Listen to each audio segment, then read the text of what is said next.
Lance Edward Armstrong, Pascal Rondo, All Sport. Getty Images. Disgraced former American cyclist Lance Armstrong on Thursday settled federal fraud charges against him for $5 million. The charges were related to his use of performance-enhancing drugs during his professional racing career.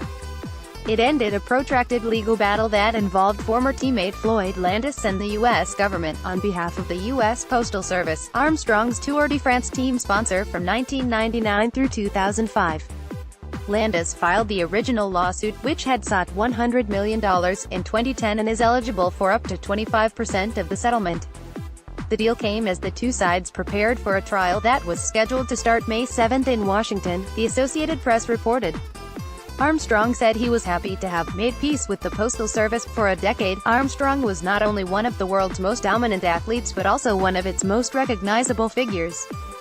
Armstrong did what no one had ever done. He won the Tour de France 7 times, and he did so consecutively from 1999 to 2005.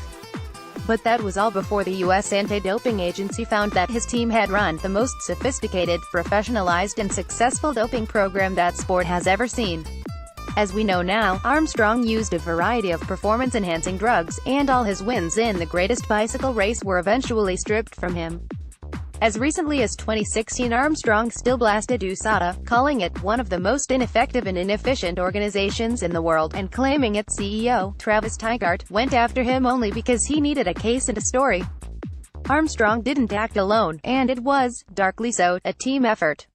A calculating tactician, LeBoss handpicked his teammates carefully, and together they were cycling's most successful team.